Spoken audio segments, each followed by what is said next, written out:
just want to read a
Hey, Chris. What? There's a bunch of people waiting down the stairs. I think Jacob went down.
She told me that to call this extension, and just tell her that a list is on its way.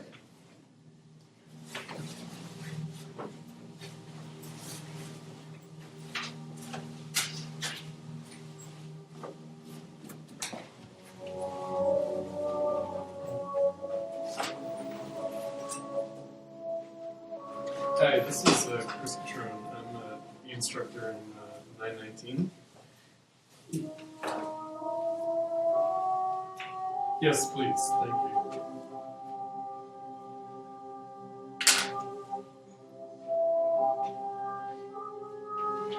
Yes, please. Okay, it's for Platypus. Thanks.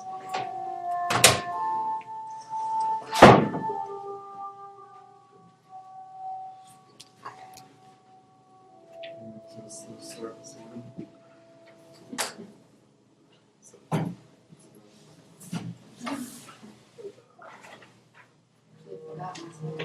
Murr said he'd be here in 2 minutes. Omer? Online waiting to. Oh, let's see. You're familiar with this. This is what I think about it. What? This is what I think about it. Oh, did you?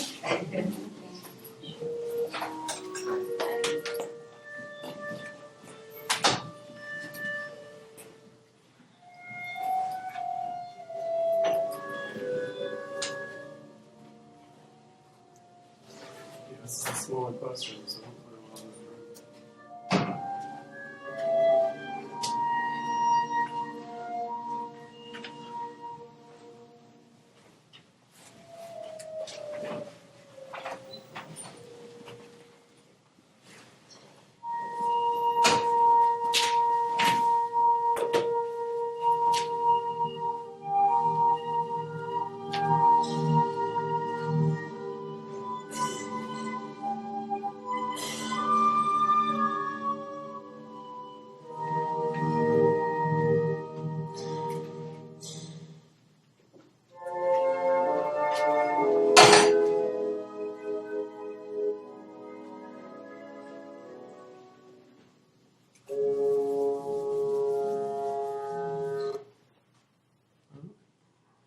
Music again.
Slow start. Yeah.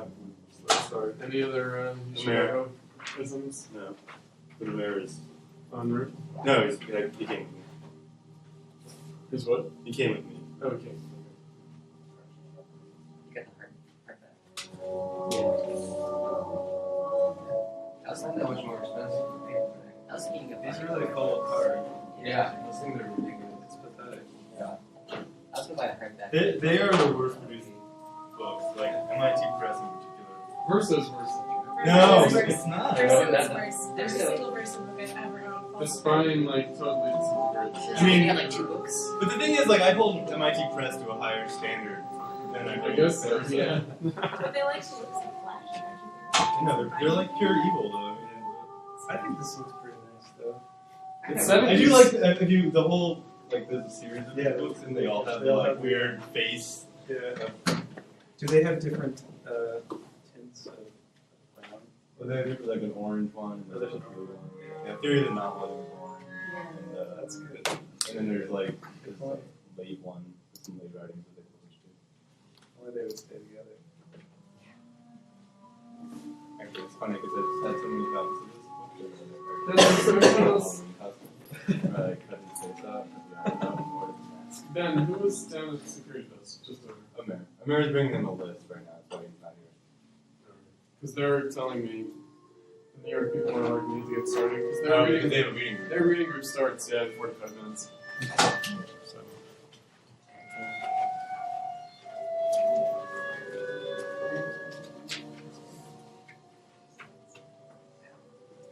I kind of like the Shostakovich. It's Symphony Number I 12. feel like we should start every meeting with a little bit of this. Yeah. This is the symphony dedicated to 1917. And it's the movement that is meant to depict Lenin in hiding in Finland during the July phase in the middle of 1917. Doesn't sound that bad. He's preparing. He's writing State and Revolution.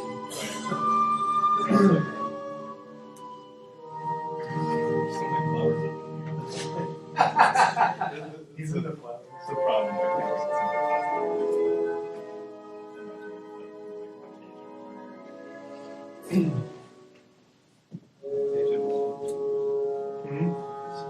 Oh, really? All right, we're going to get started. Are you The first thing that I'm going to start our session with is a small clip from a movie, Cradle Will Rock, that depicts the sort of popular front, cultural front, kind of left art milieu of the 1930s. And this scene in particular depicts Diego Rivera was commissioned to paint a mural in Rockefeller Center, and the mural was eventually, a bone of contention and destroyed because it included a portrait of Lenin that Rockefeller and his people were against. And so this is just to give us a little bit of ethos with which to start our discussion. Why can't you paint another face over it? Would you prefer Stalin? I don't. I was kicked out of the Communist Party for disagreeing with him. But if you want, I'll paint Stalin. You're not being very cooperative. I am too. I told you that I would paint Abraham Lincoln surrounded by freed slaves to counterbalance Lenin, and you rejected the idea. Why Lenin? He's a revolutionary leader, like your Washington and Jefferson. Hey, there's an idea. Paint Jefferson. That's not a bad It's idea. not a bad idea at all. What do you say? What do you say? I said, ridiculous. I said Abraham Lincoln to balance Lenin, but Lenin stays. This is not a revolution, Diego. This is the United States. It's not Russia. Mhm. And I am Diego Rivera, not Frederick Remington. You understand that it is entirely inappropriate to feature a communist leader in the lobby of a Rockefeller building. No, I believe nothing in art is inappropriate. I paint what I see. We're going to have to insist that the face be removed. Absolutely not. Look, you son of a bitch, we're trying to be nice. This is betrayal. Betrayal. Yes! There was no indication in your sketches you would be featuring communist leaders in the mural. You were hired on the basis of said sketches, and you've changed them. It's not fair. Lenin stays.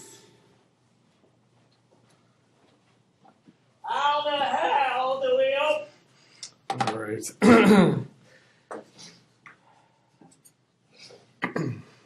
Maybe the lights back up.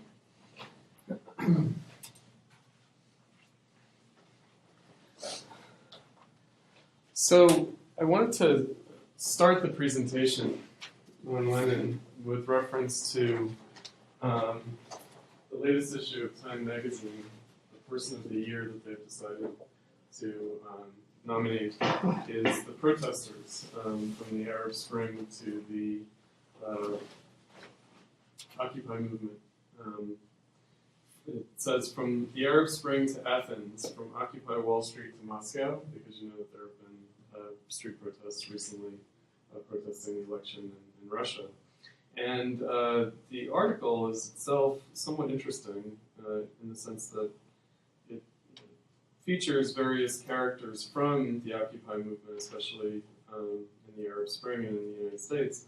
But it also has little, typical for Time magazine, accounts of the culture of the Occupy movement. And I came across one part in particular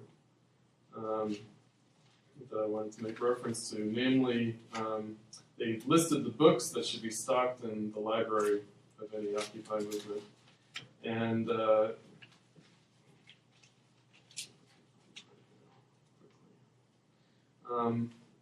books are themselves symptomatic, and one wonders who exactly came up with the list, but they're good, especially for our purposes.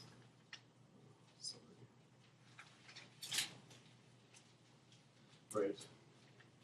How to stock a protest library. Number one book, A People's History of the United States by Howard Zinn. Intern Nation by Ross Perlin, which is about the Generation Y's employment predicament. The Prison Notebooks by Antonio Gramsci. Multitude by Michael Hart and Antonio Negri. Welcome to the Desert of the Real by Slavoj Žižek. Time for Outrage by Stefan Hessel. And it's about the income gap, but it's a French author, Stefan Hessel. And finally, last but not least, Ain't I a Woman by Bell Hooks. And it's listed, it's included, right, according to the Time magazine article, because it's often invoked by critics who say the Occupy movement doesn't adequately address concerns of race and gender. So, one of the things that the article concentrates on is comparisons of the Arab Spring and the Occupy movement to the French Revolution, to 1789, to the storming of the Bastille. And so I thought that this was a good kind of occasion for thinking about specifically how there are two models for revolution that enter people's minds in the modern era, the French Revolution and the Russian Revolution. And it's only natural after the collapse of the Soviet Union in the present period to invoke the French Revolution rather than the Russian Revolution. Prior to 1989, there would have been a much more sort of common tension raised between 1789 and 1917, comparing the Bolsheviks to the Jacobins. And this raises yet another sort of famous issue with respect to Lenin as a figure, also indicated to some degree by the clip from Cradle Will Rock, namely, why paint Lenin when you could paint Jefferson, Thomas Jefferson. Thomas Jefferson, obviously an American revolutionary leader, but this image of 18th century Jacobinism versus 20th century communism. And Lenin famously described himself and described revolutionary social democracy, the movement that he grew up in prior to World War I, as Jacobins, being a Jacobin, indissolubly tied to the workers' movement. In other words, a Jacobin tied to the workers' movement. And that sounds like a fairly straightforward proposition and yet it's not, because it involves a conception of history, a transformation of the tasks of the bourgeois revolution in the 19th century. In other words, to be a Jacobin in the 19th century, in the pre-World War I world, according to Lenin, to be an authentic Jacobin, to really follow in the footsteps of the Jacobins, meant to be indissolubly tied to the workers' movement. So in what way does the workers' movement transform the question of Jacobinism and the bourgeois revolutionism? And the other date that I would bring up is 1848. And 1848 as raising the question of Marxism.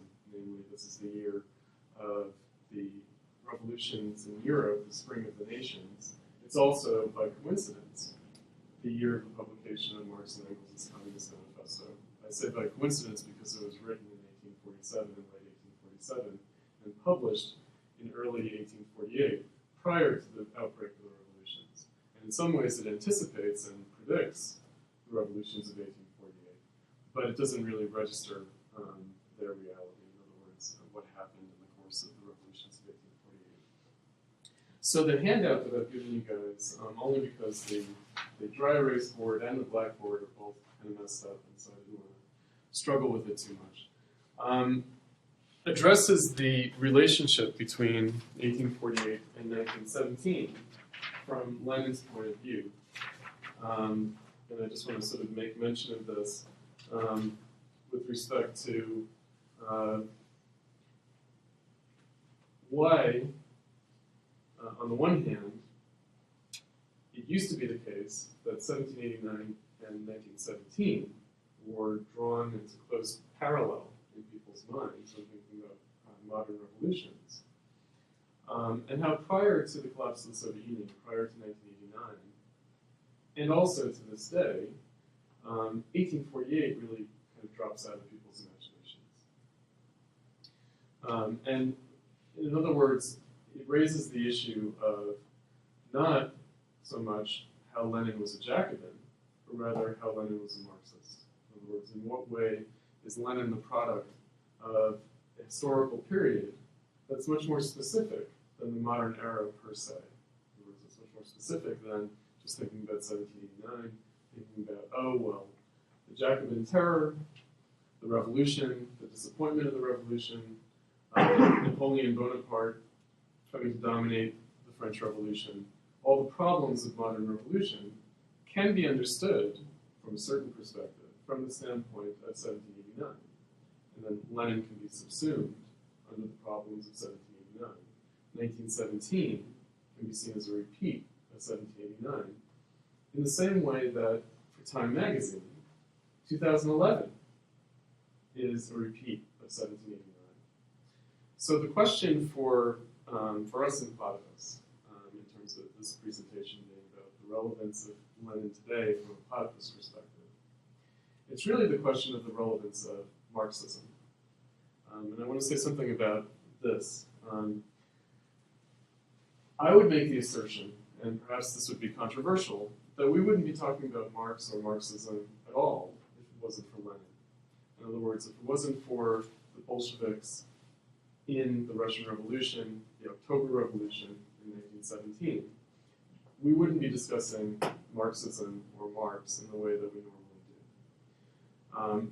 Rather, in a sense, the Russian Revolution gave Marxism a historical reality in practice, for good or for ill. All the ambivalence that people have around Marxism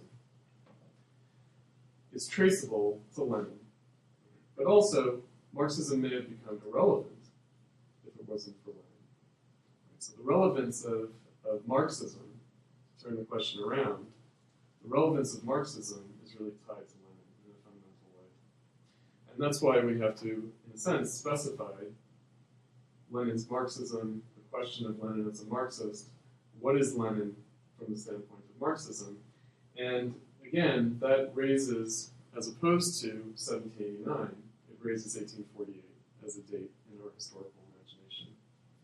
In other words, in what way does history present new tasks clearly in 1848, such that there's a difference between Lenin and Jacobinism. What's the difference between Lenin, Marxism in this sense, and the long history of bourgeois democratic revolution? And 1789 sort of stands in for that, although there are other dates that precede it and in some ways post-date 1789. So in this respect, I want to, rather than jumping into the chart that I've given with these dates, I want to talk also about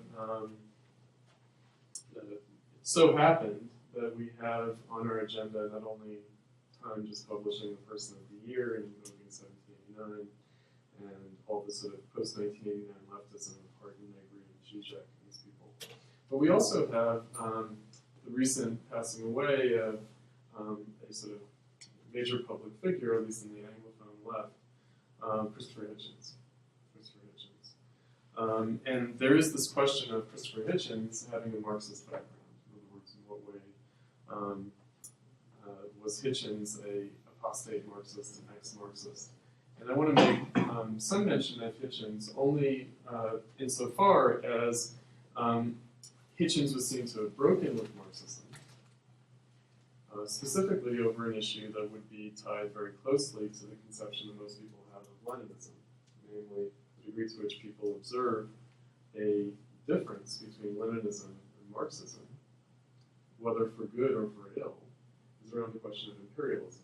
In other words, you could say that Hitchens broke with the Leninist left, the Leninist wing of Marxism, if you will, when he became pro-war in the context of the Afghanistan and Iraq invasions and occupations.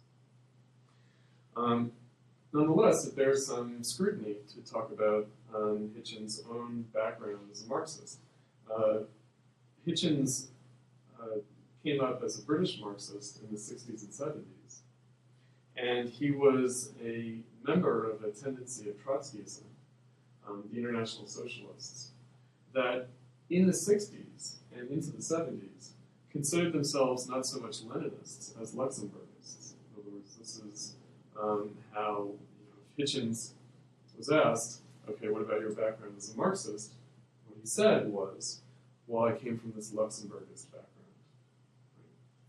background. And this is because there was a shift that took place in the 70s in which a lot of the Marxist left that would not have considered itself to be particularly Leninist refound Leninism in the 1970s. And there was a kind of Marxist-Leninist turn that took place in the 70s, such that an organization like the International Socialists, of which Hitchens was a member, in the United States today, that tradition is carried on by the ISO, the International Socialist Organization, and in Britain it's carried on by the SWP Britain, SWP United Kingdom.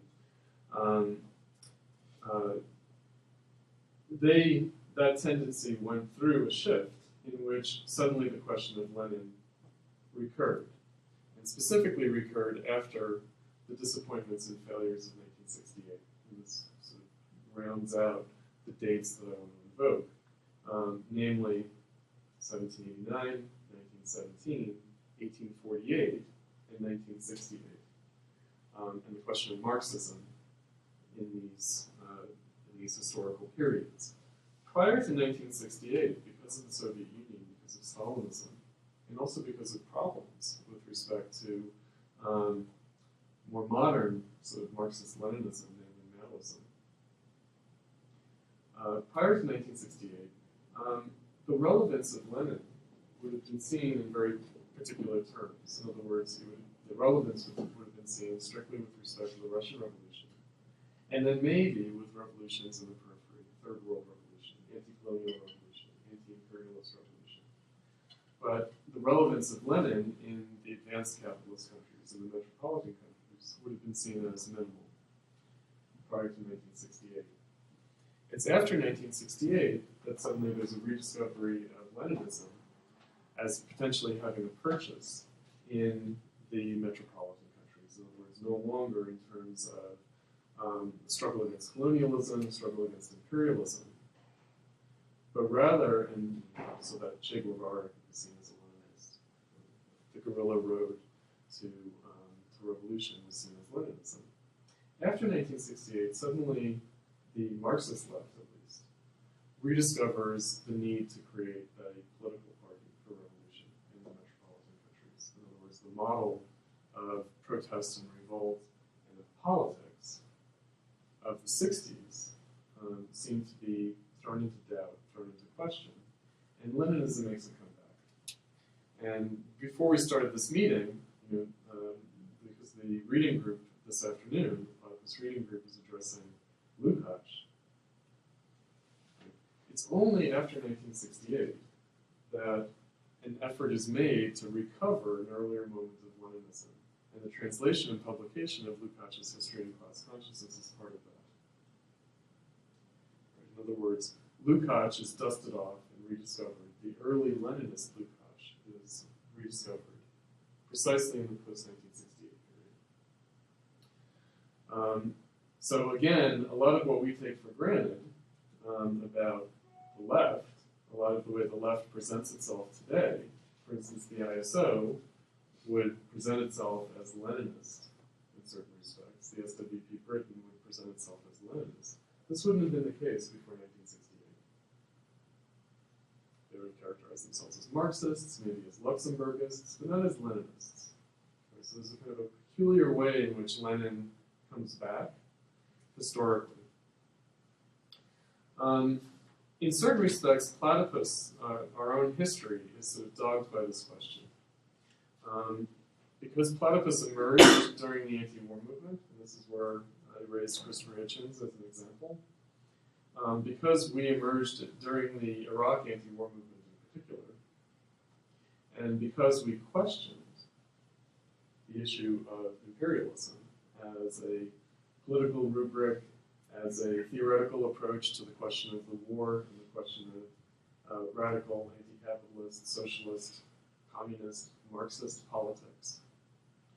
Right? We could have been seen as anti-imperialist, right, as critics of anti-imperialism. One of the ways in which our project stuck in people's craw and was controversial at the outset, even among the people who established Platypus, was with respect not so much to the anti-imperialism, because there was actually a large number of people on the left, not just Hitchens and these kinds of people, but people who were not taking such a provocative line, like the Marxist humanists, the followers of Relevance, who also would have questioned the rubric of imperialism, who would have questioned that form of politics.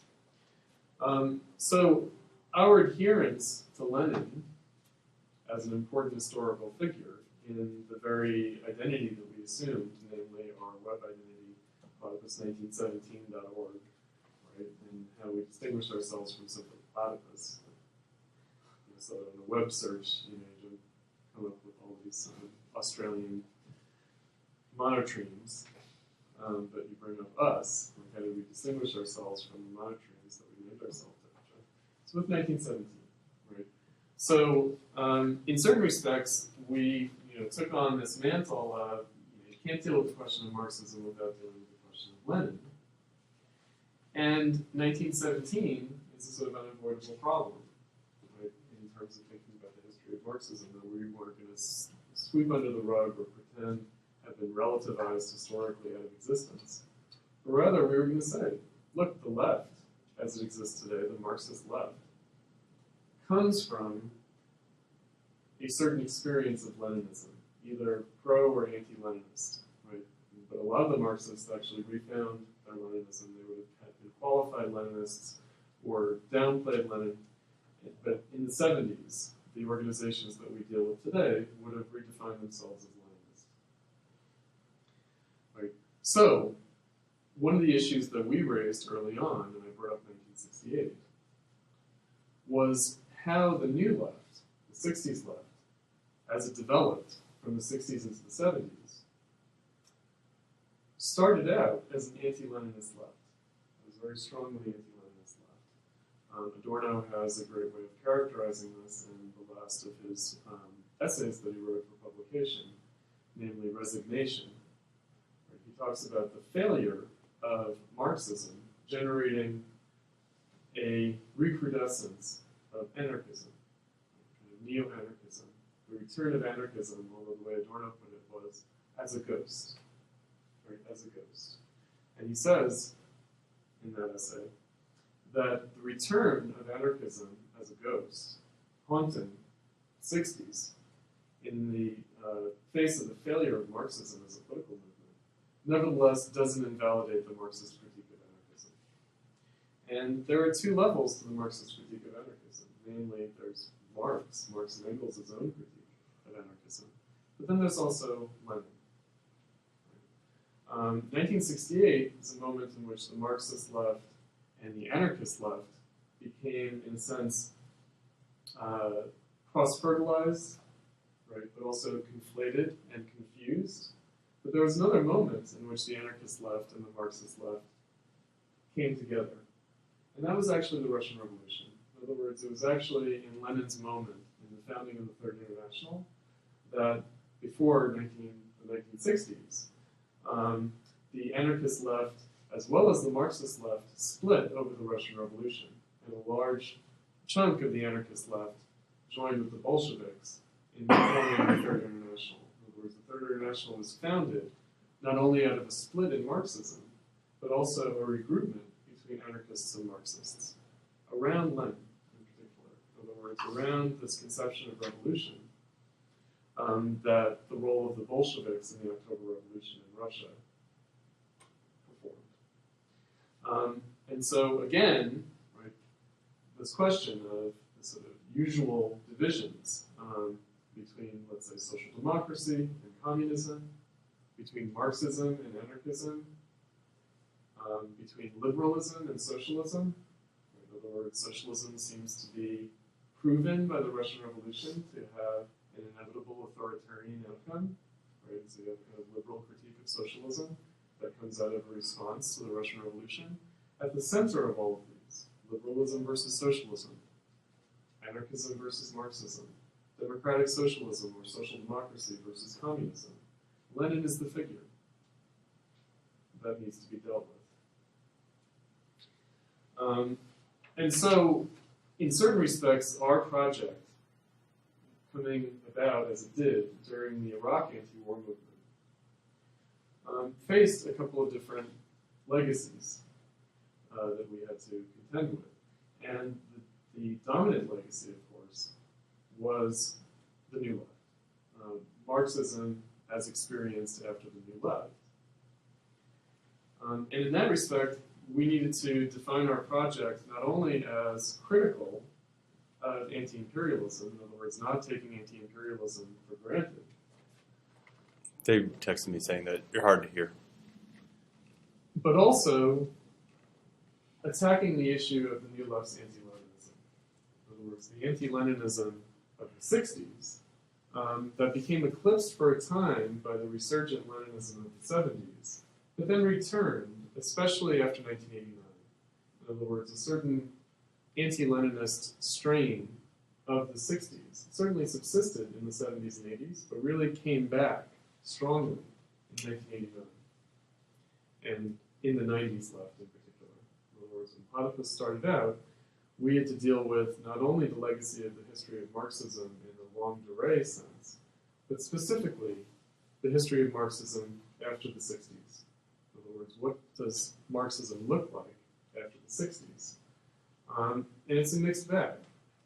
In the same way that we would have been unhappy with having to choose between Tariq Ali and Christopher Hitchens around the question of imperialism, right? The apparently anti-imperialist left and the apparently pro-imperialist left. Similarly, we would be unhappy to have to choose between the Leninist left as it exists in organizations like the ISO and the RCP, and the anti-Leninist left. Which can be seen not only in terms of strains of Marxism, but more broadly in terms of the legacy of neo-anarchism after the 60s. In other words, in a sense, the anti-Marxist left that's informed primarily by anti-Leninism. So in that sense, we could, just as in the case of imperialism, be seen as anti-imperialist. With respect to Lenin and Leninism, we could have been seen as anti-Leninist. In In other words, that we're trying to remove a kind of taboo on the question of Lenin. And that taboo has two forms, either a kind of, in a sense, a ban on Lenin. In other words, we know where Lenin leads, it leads to Stalinism, and therefore it's just bad. But also there's a taboo, in a sense, around Lenin, call it a fetish of Lenin, namely the Leninist left. And the Leninist left also involves a certain kind of taboo, if you will, through fetishization on Lenin, namely a repression of Lenin. So not only the anti-Leninist left, but also the Leninist left, or the pro-Leninist left, both were involved, from our perspective, with the repression of the question of Lenin. In other words, an obscuring of who Lenin was as a figure. And so to come back around to where I started off,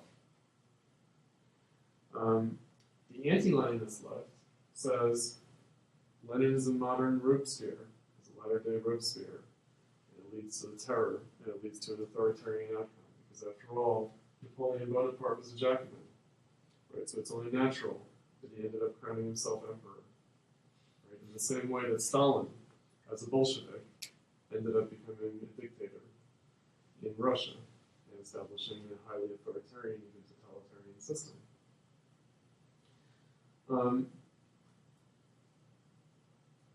That imagination of Lenin as a latter-day Jacobin raises a lot of issues. And I'll just mention briefly the trajectory of Christopher Hitchens, right, in the context of his break from the left, right, his sort of anti-imperialism, led him to a celebration of the bourgeois radicals of the late 18th century, namely Thomas Paine. He's not particularly sanguine about the Jacobins, about the French Revolution, but he does try to retain a kind of radical bourgeois democratic politics from the late 18th century via the American Revolution, via the what might be considered the left or the radical wing of the American Revolution, so Thomas Paine kind of figure.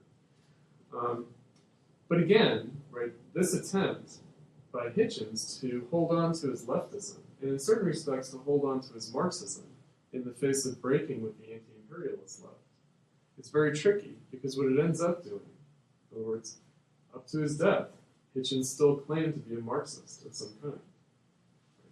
But his conception of Marxism involves a fundamental repression and obscuring of the question of Marxism.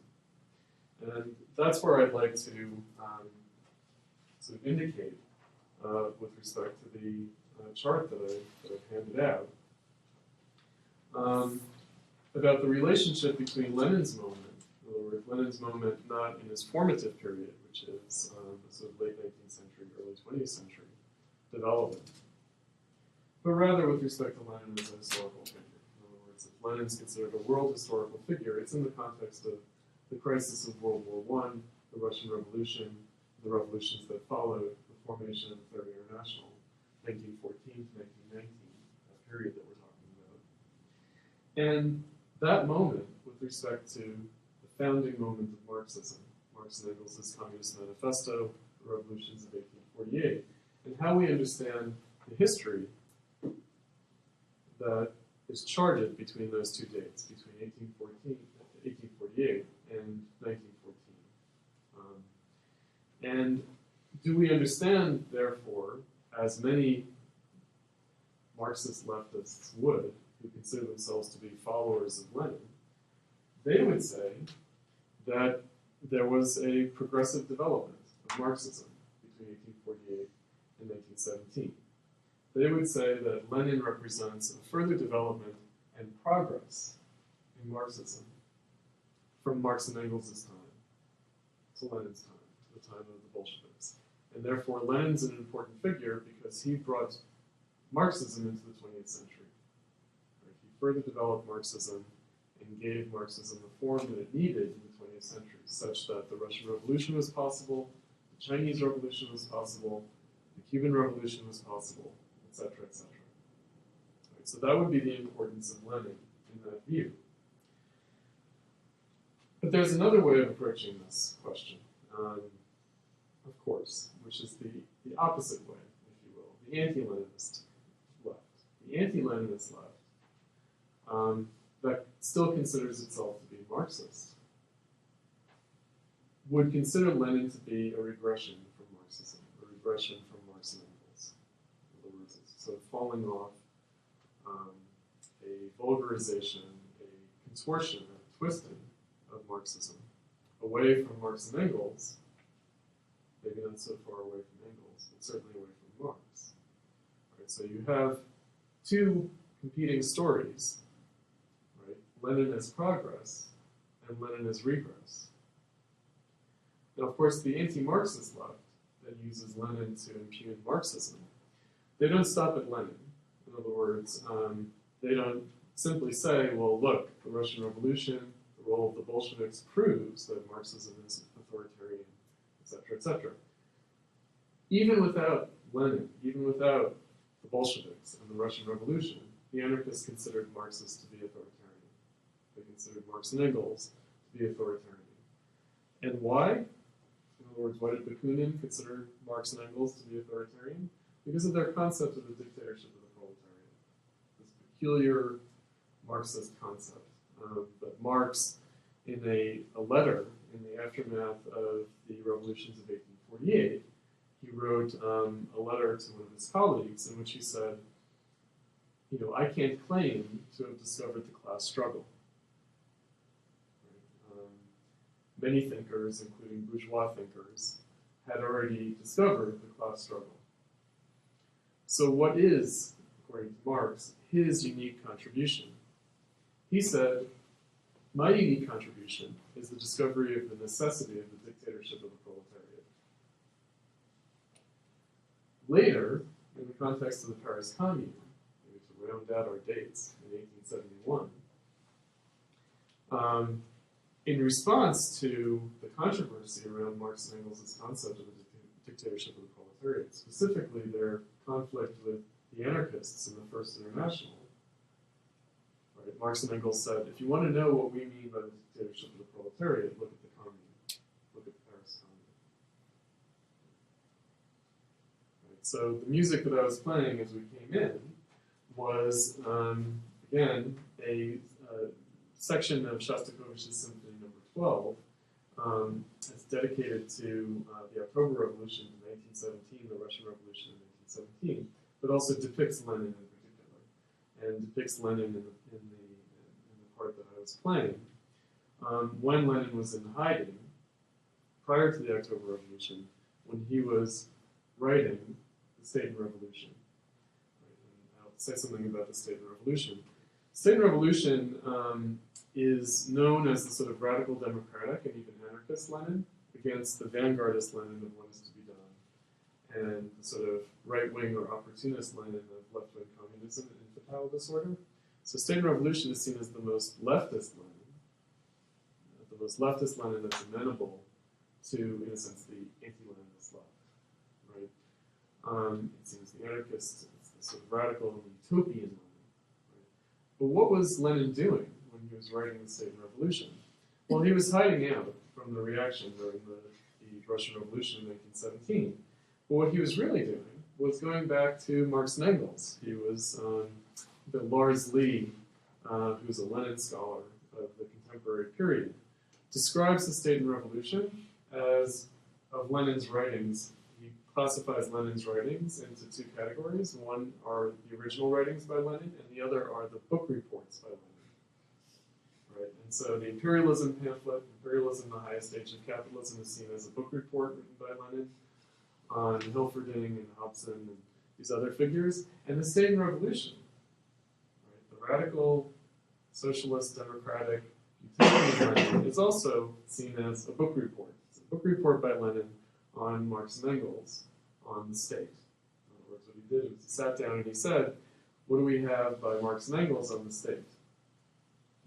We have the writings on the Paris Commune, and we have the Critique of the Gotha Program in 1875. In other words, we have the mature Marx and Engels from the latter period of Marx's life. Of course, there's reference to the Communist Manifesto of 1848. But Lenin is interested in what is the highest expression, what's the highest developed concept of the state. And it's a synthesis of Marx's writings on the Paris Commune and the critique of the Gotha program, a synthesis that Marx himself never made. In other words, it fell to Lenin to kind of synthesize and render coherent what Marx had written about the state, revolution, and socialism. In other words, what's the task of proletarian socialism in making revolution, in making political and social revolution? The reason that I raised that is that, again, there's a question of Marx's relationship to Leninism. In other words, what does Leninism look like from the standpoint of Marx? Is it an improvement? Is it a further development? Is it progress? Or is it a regression of some kind? And also, why, right before making the revolution in October 1917, was Lenin bothering himself to do a close reading and exegesis and synthesis of Marx's writings? In other words, in what way did Lenin himself not consider himself to be a further developer of Marxism, but rather an orthodox Marxist, meaning he's trying to be true to Marx and Engels, right? But all he's trying to do is implement Marx. He's not trying to innovate. And in certain respects, what Lenin thought of himself as doing is fighting against the regression of Marxism. In other words, he's going back to Marx and Engels because he's saying this movement I've been a part of, Marxism, before World War I, seems to have forgotten some things written by Marx and Engels. Seems to have forgotten some things in their original conception of Marxism and the dictatorship of the proletariat, what Marx considered to be his unique contribution. Right. So again, Lenin himself registered the question of regression. In other words, he saw the movement that he was a part of. He saw the Marxism that was formative for him as already bearing the imprint and the characteristics of regression, such that in the midst of a world historical horrific crisis, unprecedented crisis in the history of certainly modern civilization, but really the history of civilization as a whole up to that time, World War I, and the collapse of the Tsarist Russian Empire due to failure in the war, due to being defeated by the Germans. Why does that make Lenin run back to Marx and Engels? Right? In other words, in the midst of the major crisis and collapse of bourgeois society, why does it become important to remember Marx? It's because Lenin did not assume that there had been historical progress from Marx's time to his time. He didn't assume that the world had moved progressively towards socialism from 1848 to 1917. Rather, he thought that something much more complex had happened. Namely, that socialism had become more necessary without thereby becoming more possible. Right. Clearly, in comparison to the crisis of 1848, World War I is a much more dramatic crisis for global civilization and for capitalism. Socialism clearly appears to be much more necessary than in 1848. But the question is it more possible than it had been in 1848? And that's where, in this chart, there's this fundamental ambivalence about whether history between 1848 and 1914 and 1917 is progressive or regressive. Because in certain respects, the crisis of bourgeois society had matured. It had grown. It had developed. But the question is, had it advanced? Had it advanced such that it was possible to get beyond it, to move progressively beyond bourgeois society and capitalism? Or whether, in fact, its possibilities, the possibility for socialism in the way that Marx understood it, had actually been undermined in some way. Right? It had actually been eroded. Right. So the question is, again, when we think about Lenin and his historical importance, many of the Marxists of Lenin's own time regarded his role and the role of the Bolsheviks in the October Revolution as being fanatical and sort of intransigent in a bad way, a sort of religious adherents of Marxism. In other words, trying to turn the World War into a civil war, trying to make of the crisis of World War I a revolution. Kautsky, who is the preeminent Marxist of the time in which Lenin developed as a Marxist, considered Lenin and the Bolsheviks to be sort of fanatic dogmatists. In other words, they were sort of dogmatically applying Marxism and trying to make the revolution, of course with horrific results. In other words, in sort of applying Marxism dogmatically to a situation in which socialism clearly was not possible, according to Kautsky. In other words, does the crisis and collapse of European civilization in World War I really present new opportunities for the development of human society into socialism?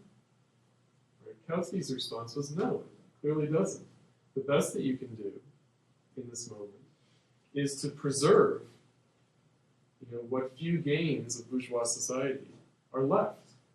Right? In the face of barbarism, in the face of World War I, the task of Marxists is not to try to overthrow the society, but to try to preserve its last remnants against the overwhelming barbarism. Right? And you saw Lenin and the Bolsheviks, the October Revolution, and also the German revolutionaries who followed, Rosa Luxemburg, as being dogmatic fanatics who were, in a sense, contributing to the further barbarization of bourgeois society, to the further regression of bourgeois society. He saw the tasks of socialism in this moment, in the moment of crisis and collapse in World War I, as preserving bourgeois society. Lenin, on the other hand, if we look at it, why is Lenin returning to the Marx of the Paris Commune, the Marx of the Critique of the Gotha program? Right? Because in these two texts that are synthesized in Lenin's State and Revolution, in Lenin's perspective of 1917, you get these wry remarks from Marx, namely that the only way to preserve the gains of bourgeois society in the Paris Commune is through the dictatorship of the proletariat. Right? And that the problem is that, in a sense, even the Marxist socialists, the founders of the SPD, the first Marxist party in the world in 1875 with the Gotha program, Marx's critique of his own followers, the Social Democrats, who consider themselves to be Marxists, who founded the first Marxist party, was that they were falling behind the bourgeois liberals in terms of internationalism, right? And they were forgetting the relationship between the state and society that had developed in the 19th century due to the crisis of capital, Bonapartism, and growing authoritarianism after 1848. In other words, they botched what was progressive about bourgeois society, and they botched what was symptomatic about the politics of bourgeois society in crisis. Right? And he said, look, you guys are screwing this up. You're attacking the things that should be celebrated, like capitalist free trade and cosmopolitanism and internationalism on a practical level. So it's like the bourgeois liberals are more practically internationalist than you guys are. And you're attacking what's good about bourgeois society, and you're celebrating what's deeply problematic about bourgeois society, namely the state.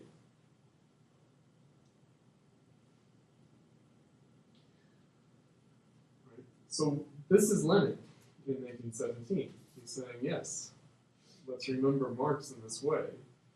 Let's recognize how socialism is a product of the crisis of bourgeois society.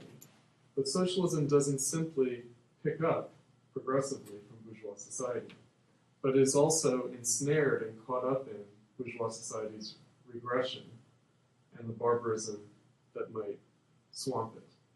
Right? Such that, arguing against Kautsky, let's hold on to the few gains of bourgeois society that remain. And Lenin is saying the only way to do that, is through what Marx called the dictatorship of the proletariat. In other words, the only way to do that, to preserve the gains of bourgeois society, to make progress socially, potentially, is to risk further barbarization. Right. So again, the possibility and necessity of socialism were in tension. Socialism became more necessary, but it also was undermined in its possibility. And there are very different conclusions that can be drawn from that. And again, like someone like Kautsky drew one conclusion from that. And Lenin and Luxemburg and Trotsky, the revolutionaries of the crisis of World War I, drew the opposite conclusion. Socialism may be less possible, but that makes it more necessary. This sort of dialectical conception of the relationship of the history of capitalism and the history of Marxism is what Platypus is going to be addressing in the second half of our primary Marxist reading group, starting at the end of January, and going through the spring, in which we're going to be reading from Luxemburg, Lenin, and Trotsky, and then finally at the end we'll be reading from some Frankfurt School thinkers. So that's the presentation I wanted to give, and now I guess we can take questions and have some discussion.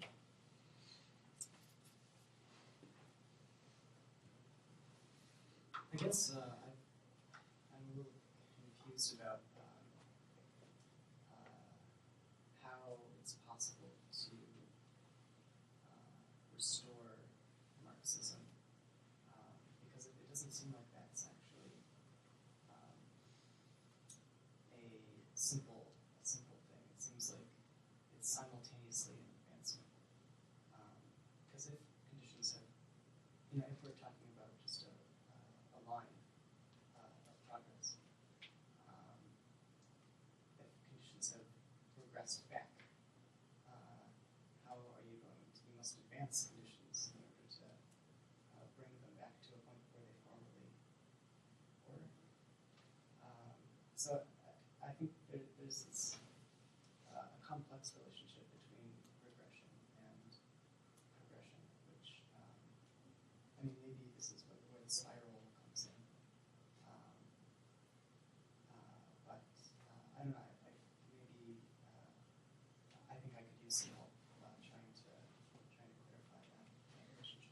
Chris, before you answer that, just I want to say for the benefit of people on the live stream, Yeah. you have to speak a little louder because they're having a hard time hearing you. So I think they probably didn't catch Ben's question at all. Okay, so in terms of the spiral of history and the necessity for Marxism today, in other words, if we say that Marxism today still has some necessity, and that Lenin is this kind of vexing figure in terms of thinking about the restoration or further development of Marxism, then how does that bear on the question of regression? And I would say that there are, some complex issues that we'd have to deal with. We're not in a position, like Lenin and Luxemburg and Trotsky, to say, this is the crisis. This is the crisis we've always talked about, and so now's the time for socialism. Right? We can't say, in 2011, right, and maybe in 2012, socialism has become more necessary, right, in the context of the current crisis, and therefore, because it's become more necessary than it has been for a while, it's become more possible, right? In other words, we might say socialism is more necessary today than ever, but it's also less possible today than ever. Right? In other words, we've had a spiraling out of history. Now that would be complicated, though, by another issue, which is that maybe socialism is not as necessary today as it was in 1914. Right? In other words, perhaps the necessity of socialism, the necessity of a socialist transformation of capitalism, doesn't really pose itself as deeply, as incisively as it did in Lenin's time. Right? In other words, we could say, sort of dogmatically, oh look, the latest economic crisis, Marx is right. Look at the disarray of bourgeois politics. Marxism is right. Right? But it's not really posing itself as urgently as it did in Lenin's time. Right? So it's hard to say socialism is more necessary than ever. It certainly is easy to say socialism is less possible than ever. Except, of course, for the anarchists, who would argue socialism is more possible than ever.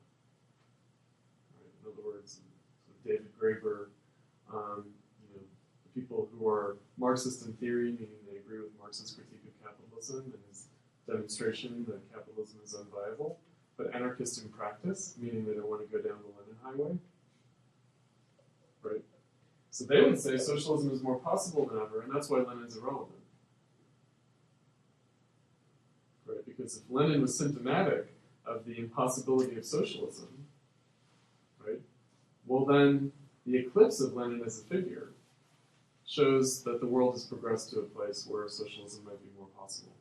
This is an important point, right? Because the anti-Leninism of a Graeber then would actually be related not to Lenin as like a kind of authoritarian figure of the Bolshevik Revolution now, but to Lenin as very like acutely aware of like historical possibility. Like Graeber would like anarchism would kind of be essentially promoting actionism, and the kind of anti-Leninism would be related more to a consideration. The interesting thing about Lenin and anarchism is that Lenin has an explanation. In other words, he says as long as Marxism fails, anarchism will exist. Right? In other words, we could say that the apparent irrelevance of Lenin today, right, that Lenin has an explanation. Lenin himself has an explanation for the apparent irrelevance of Lenin. Right? His explanation would be, well, Marxism has failed. Marxism has failed due to opportunism, right? Due to losing a revolutionary perspective and becoming tailist and adaptive to events. And so, of course, right, revolutionary Marxism, or Marxism as a revolutionary philosophy, is going to be replaced by anarchism. Right? In the face of the failure of Marxism, anarchism is what's there. Right? But what's interesting is that, of course, Lenin's explanation of the recrudescence of anarchism is more complicated than an anarchist notion that Marxism was just holding back socialism for all these years and that we're finally leaving it in the dust. It's obsolete and retrogressive. In other words, Leninism was an example of how Marxism was still tied to a 1789 notion of revolution, whereas we need to get past that. Right? Socialism is about getting past the 1789, a Jacobin perspective on revolution, revolutionary dictatorship, revolutionary terror, and that now that we've gotten past that, we can sort of leave that model behind in favor of, I don't know, a 1968 model, maybe an 1871 model, Paris Commune model, right? May 68 in France model, right? And that, Marxism and Leninism hangs on, right, just as a kind of anachronism. I wanted to say something about, kind of in response to Ben's question, because I think that the other way of characterizing the way that Lenin, Luxemburg, and Trotsky saw themselves as renewing Marxism was in light of their kind of imminence to the crisis of Marxism. That they explicitly saw themselves as leaders in the Second International. The kind of crop of young leadership that had been, under the tutelage of Kautsky et al. And we're now being tasked with actually taking the helm. In light of events, that they saw themselves as very much a part of this Marxist movement that was in crisis. Right. And they were tasked by that imminent task. Mm-hmm. Whereas today, I think that I want to make reference to Chris's lecture last week on the different phases of Platypus, which not everybody here attended. That's fine, but essentially, we are defining ourselves as in a kind of new phase of activity based on the Occupy movement in particular, but also the way in which anarchism is kind of posing itself as like the kind of concern of our moment. And I think that, prior to that, as of last year, we might have wanted to imagine ourselves as still imminent to the crisis of Marxism as a function of being within a Marxist milieu and trying to clarify from the standpoint imminent to Marxism the problem of Marxism. Today, in a sense, we have to try and retain our immanence of the problem as a function of our engagements with the anarchists. That's right. And that's like a very peculiar problem that speaks to all this question of regression, because essentially what we're saying is anarchism is Marxism's ghost. Mm-hmm. And in a sense, I mean, I was talking to America about this for breakfast this morning, and since so are we. Right. We We're are. both like in the spectral ghost realm, and we're kind of bumping into the other haunting figure, which is anarchism. Right. I mean, this is why I was moving towards, in a sense, the punchline for me, which is that the relevance of Lenin is the irrelevance. In other words, what makes Lenin relevant is his utter irrelevance. Right? Because the utter irrelevance of Lenin is the irrelevance of Marxism. Right? But again, the irrelevance of Marxism is actually its relevance. Namely, what do we do in the face of, who's right? In other words, are the anarchists right that we're living in an 1871 moment or a 1968 moment? Right? The anarchists and also the sort of post-anarchists, the sort of communization. Also post-89 moment, right? I mean, meaning that this kind of, Marxism has fallen off the historical chopping block because, look. Well, what I was going to say is, or is Time Magazine right that we're back in 1789? And what does it mean to say that? Right? Because in a sense, right, those are two extremely different, appraisals. In other words, if we're in a 1789 moment, that has different political possibilities and consequences than if we're in an 1871 and 1968 moment. Right? If we're in a 1789 moment, it raises the question of what would it mean for bourgeois politics to reconstitute itself? In other words, what would it mean for the bourgeois democratic revolution, for the democratic revolution, strictly within bourgeois terms, to reconstitute itself? And that's where 1848 comes in. In other words, that's where immediately Marxism comes back in. And why Marx says, yes, we still are haunted by 1789, but we're haunted by the necessity of the dictatorship of the proletariat, not the dictatorship of the Jacobins and Napoleon Bonaparte, but the dictatorship of the proletariat. Right? That dispute, if you will, of whether we're haunted by 1789 or whether we're past it. Right? Are we past it? Now, what's interesting about Marxism is that Marx specifically has a dialectical approach to this question. Meaning he says, we are haunted by the specter of 1789. Right? The specter of 1789 walks again in 1848. But we're also tasked in a different way, the poetry of the future. Meaning, there are new tasks. And so the question is, what's the relationship, to go back to Lenin's formulation, a Jacobin indecidably tied to the workers' movement? What is this combined history that we live in, right? In which we're tasked with both Jacobinism and modern proletarian socialism, communism. And those would appear to be completely at odds. In other words, from a kind of anarchist perspective, or from a communization theory perspective, right? We're at a crossroads. In other words, okay, crisis of capitalism. You can either go towards Jacobinism or you can go towards the poetry of the future. Right? Marxism says we're going to go in both directions at once. It was posed in 48 differently than like in 1917, right? That it seemed less of a, I don't know, there's more tension between the two positions. That like the proletariat were not yet fit to rule, that there's acknowledgement that socialism wasn't like immediately possible. But the bourgeoisie was also not fit to rule. Like, in other words, right, how do we understand Jacobinism? Is Jacobinism the hijacking of the democratic revolution by the bourgeoisie? Right? Is that what it is? That's what it looks like from an anarchist perspective. It looks like the radical democracy of the French Revolution was hijacked by a clique of bourgeois dictators. Right?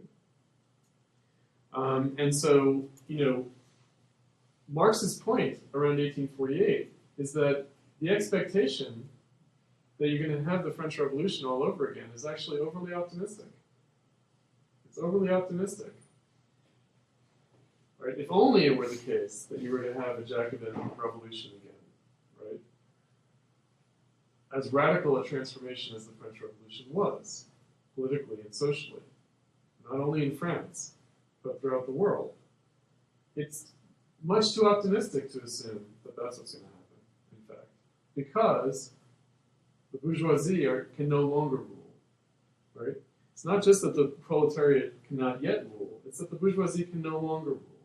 And that's why any of these revolutions, like let's say that we are in a deepening crisis, let's say that the economic crisis continues to deepen, let's say that states collapse, let's say that there's a tentative military coup in Greece and a civil war erupts there, right? The tasks that are going to be faced, suddenly this whole communization theory and rhizomatic politics is going to be swept aside in favor of a hard political distinction between the left and the right, or maybe between two kinds of right wing, who knows, right? But this kind of optimism of 2011, like see people are democratic, see people want to organize their own lives, and they're against hierarchy, it's the 99% against the 1%, and who are these 1% anyway? You know, how can you stand in the face of history? I mean, even this whole time, person of the year, the protester, right? The person of the year is the person who's just not going to take it anymore, right? Who's going to protest, right? If the crisis deepens, it's going to go beyond protest. It's going to go beyond, oh, see, the people won't take it anymore, because something will have to be done. In other words, it will have to be resolved. And the way it's been resolved ever since 1848 is through Bonapartism. That's the way it's been resolved throughout this history.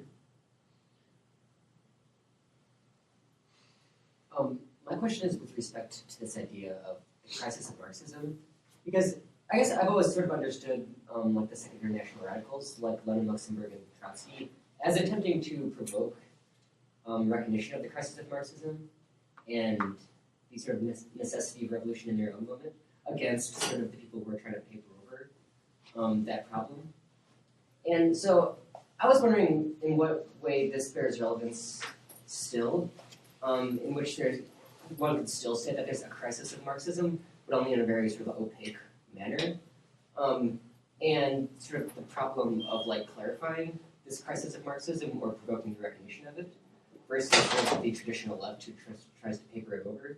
So I guess I was wondering if in some ways, with respect to like the relevance of Lenin today as sort of the crisis of Marxism that we still live in.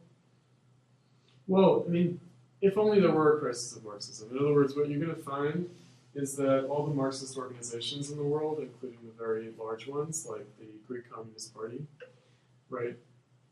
This crisis is unlikely to split those organizations. It's unlikely to produce authentic political controversies in the midst of Marxism. Right? In other words, you're not going to have a situation in which the Greek Communist Party splits into two wings, and one goes for revolution and the other leads the counter-revolution. That's not going to happen. Right? And so what do we make of that? What we make of that is that the crisis of capitalism is not taking the form of a crisis of Marxism. It's not taking the form even of a crisis of the left. Which has been, you could say, the case since, like, you can The map 60s. that. Yeah. Since the 60s. In other words, 68, you can say, oh, the Situationists versus the French Communist Party. Right? Ever since then, it has not taken that form. It's not taken that form. And it's unlikely to now. Right? And that's why it's not a simple matter of simply spiraling out. Like the necessity of socialism has increased, and the possibility for socialism has either increased or decreased. It's actually unclear where we are with respect to that. In other words, we're a certain kind of crisis and a contradiction between progression and regression clearly manifested in World War I. It's actually unclear to say, can we say we've regressed since 1968? Have we progressed since 1968? Have we regressed since 1968? In a sense, neither. We've neither progressed nor have we regressed.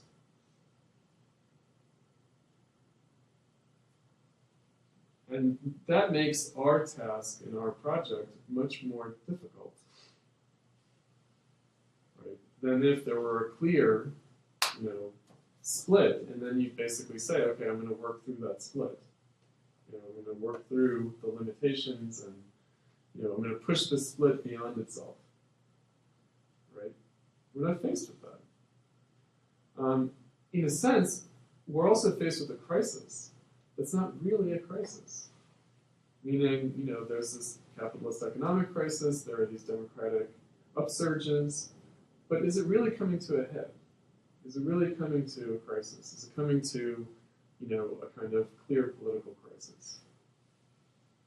So would you say that the task then is to gain clarity on the present? Well, how to do so is the trick. Right? In other words, this is where, again, the relevance of Lenin is also the irrelevance of Lenin. Meaning, the way Lenin sought to gain further clarity of the political tasks of his time was to break with other Marxists, to draw a hard political line between himself and others. We're not in a position where we can clarify things that way. Right? And so in that respect, what we can say is that the irrelevance of Lenin is the absence of that kind of a crisis, the absence of that kind of political moment that would make something like Lenin relevant. Right? So what we're dealing with in terms of what Ben was saying, about being haunted by the ghosts of anarchism and Marxism, what we're really dealing with is an absence. In other words, what happens in the world when there's an absence, right? When it's just this. The image that came to my mind in relationship to the ghost was when the ghost tries to touch something concrete in the real world and his hand just passes through it. Mm-hmm. The way in which we and the anarchists are all kind of going about that, we're trying to turn the doorknob and our hand just passes through it, or trying to pick up the telephone and our hand is I mean, something immaterial about our circumstances. Right. There's a kind of virtualization of the left. And so in that respect, again, we're not living through a crisis of Marxism. We're living through the effects of a crisis of Marxism that happened a long time ago. Almost 100 years ago. In other words, if we were to say the left is dead and mean Marxism has been dead since Lenin's time. Marxism died. I mean, take with Lenin. Luxemburg's Yeah. word for truth, right? And Second International becoming a stinking corpse, and it wasn't resuscitated. It wasn't really resuscitated. In other words, you'd say Marxism died with a generation of Marxists who were struggling with the crisis of Marxism. In other words, the crisis of Marxism was the only hope for Marxism to be relevant, and that crisis was not successfully struggled through. In other words, there was no real progress in Marxism since Lenin's time. What that means is that, you could say, who cares? Right? It's utterly irrelevant. Right? It's only relevant by virtue of a clear absence. Right? And there are different ways of thinking about that that are deeply problematic. We could say, we'll see a revolutionary crisis, and what we need is a Leninist party. And as long as there's not a Leninist party, the crisis can't proceed. Of course, that's true at some level, but at another level, it's fantastical. Meaning, what would that even mean? Does that mean that you run around and you convince everyone to form a Leninist party today? How would you even begin to do that? Right. Omer.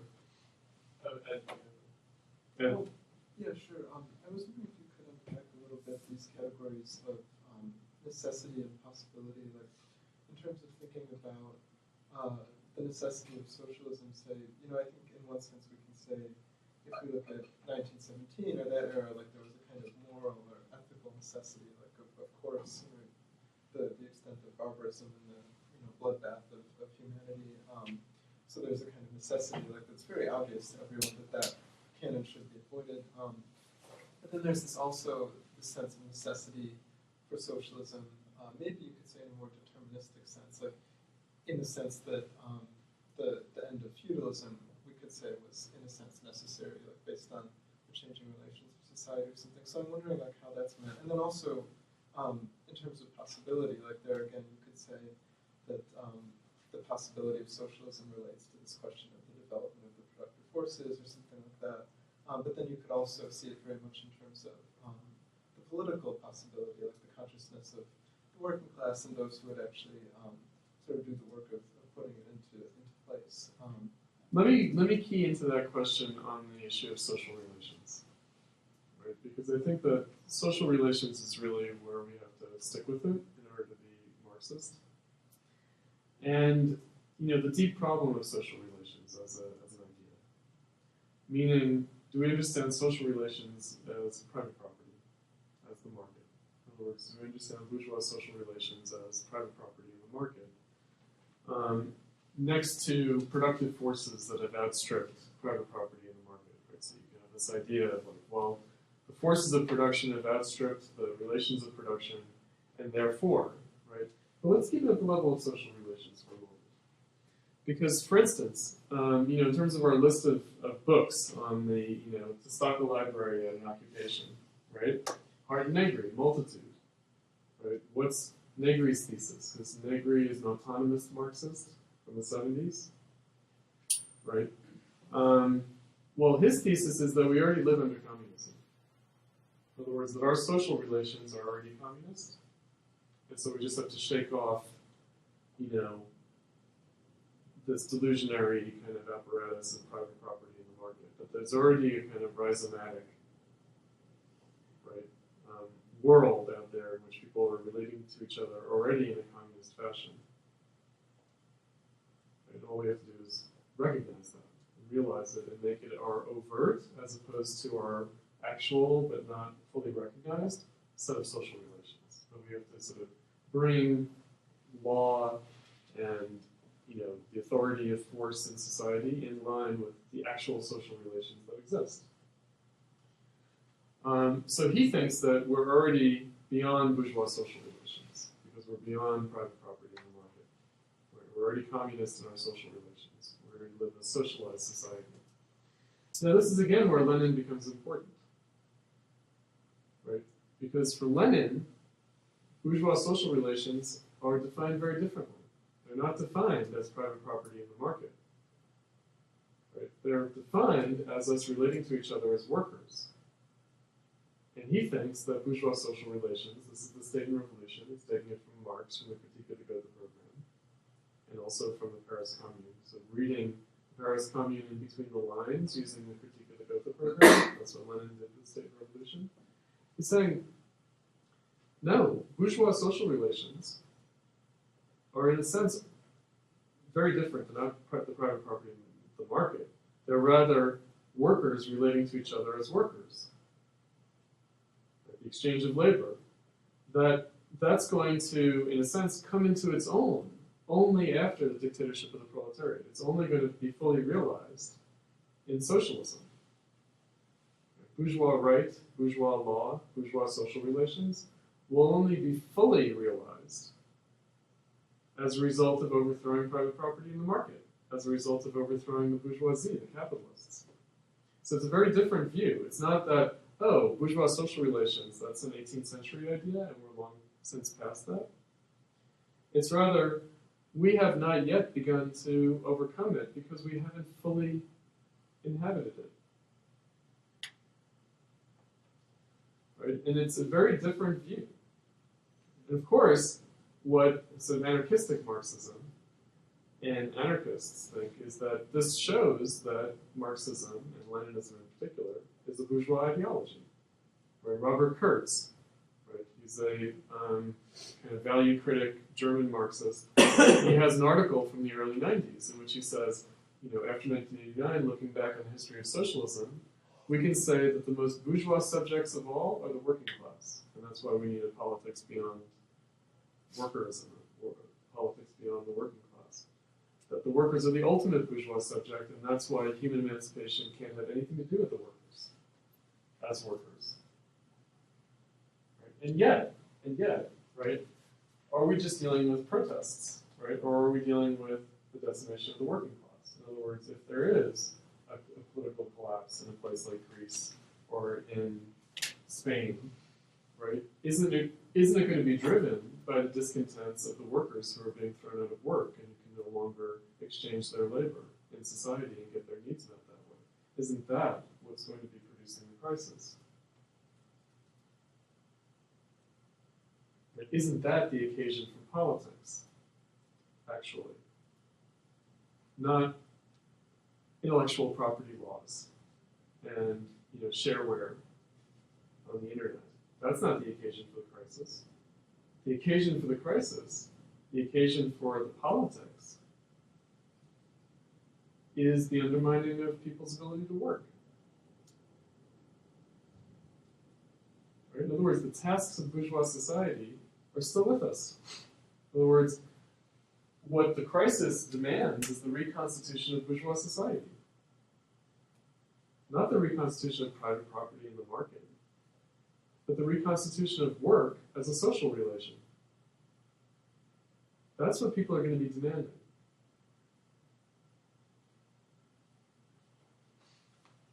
They're not going to be demanding, get rid of copyright infringement laws. You can only reconstitute bourgeois society, though, through the dictatorship of the proletariat. Certainly Marx thought so. Marx said if you want what bourgeois democracy has always promised, right, a minimal state, responsible governmental officials, right, no crime, low taxes, the Paris Commune, it's the only one that's given it. Right? The Paris Commune is the only successful bourgeois republic in the modern era. That's the way Marx characterized it. Right? And he also said, and if you want to know what the dictatorship of the proletariat is, it's the bourgeois republic in its best form. It's the Paris Commune. Right? This is, in a sense, the perverse Marxist dialectic that, of course, shakes most people off. Shakes most people off. The SPD was founded after the failure of the commune. Yeah. Yeah. It's one of the reasons why Marx, in the Critique of the Gotha program, is invoking, right, the question of the state, the question of revolution, the question of socialism, the question of bourgeois social relations. He's raising it with the commune in mind, with 1848 in mind, with Bonapartism in mind, but with the commune in mind. The commune came out of civil society, whereas the SPD as a party was... It's a civil society. Look, it's the workers' movement. It's not a state party. It's an illegal party. It's not a state party. But in its conception, it aims for a free state. And Marx says, well, what the hell does that mean? Right? It could mean the Paris Commune, but it seems like they don't really mean that. Right? And so he says this is a real problem. All right, we should wrap up because I know that the reading group starts at 1 and you guys need a break. And I think that we've gone over, tried the patience of the New York reading groups that were meant to start a half an hour ago. So thanks, and yeah, like I said, Marxist reading group, Platypus, Spring, Second International Radicals, You have the Lenin, Luxemburg, Trotsky. None. Syllabus to be announced.